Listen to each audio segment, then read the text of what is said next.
Invest in education. Education is enlightenment. It opens up your mind to possibilities. While waiting for the government to play their own part, there is a need for personal investment. I would encourage youth everywhere. Invest in yourself. Go for knowledge.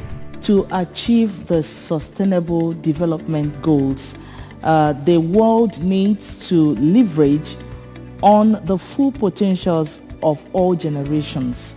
So how do you think country Nigeria can key into developing the full potentials of our younger ones to achieve what we needed to achieve? For this, one of the first primary ways the nation can leverage on young people to achieve this goal, it's one, in education. That's because it's an enlightened society, an enlightened youth that would act in line with that. Most of the times, we act based on the knowledge, the information that we have at hand. And a situation where a basic right, a basic human right like education is denied, not just formal education, that's also skill education, empowerment such as this. And this is what I know some organizations, some NGOs are taking this up, but this is something that everyone should really be involved. I know Honorable Justice Imezilike Foundation is doing that and all, but this is one aspect. If we want to achieve that sustainable development goal, invest in education. Education is enlightenment. It opens up your mind to possibilities. Another thing, it's involving youth in governance. There's something responsibility does to you, and that's one of the things that this Youth Day is really trying to achieve.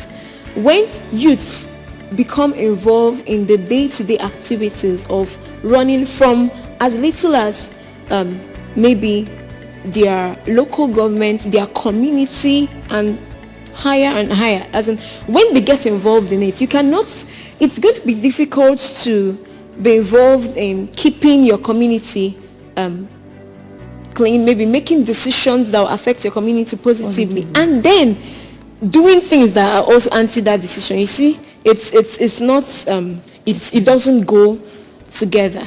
But when they are involved in it, it would make them see that this is our thing. It is not just that of the elders. It's not just that of the old men, like we've been seeing for a while. It's as though in governance, it's the older generation. They are not giving rooms for the youth to express themselves. And this is one of the things that causes idleness. They are not doing anything. They are not involved. So they can scatter whatever it is that you're building because you're not involving them. So if they're involved in education, if there's education channels are open to them, and if they're also involved in governance, this would. And then another thing is creating forums for interactions with youths. That's also, it's still part of governance, but once in a while, that's why I like what it's going on presently. Once in a while, get involved youths, not just that's tertiary institutions, even primary schools, secondary schools. Get to know their needs. They feel part of the government. They feel part of nation building, and it's going to help checkmate vices in the long run, because you cannot be building something and then also destroying it. What can pose a challenge to this is young people, not just like someone was saying, we want that to be given to us, but then beyond just waiting for it to be given to you, you can demand for it. Demand for education, demand for good governance, demand for because it's your right. And most times, if you're waiting for it to be delivered to you on a platter of gold, it may not happen. I would end this with a statement by Honorable Justice Imezilike. he was one of the longest serving CJ in the Southeast. There was something he said with respect to this democracy, youth participation and involvement in politics.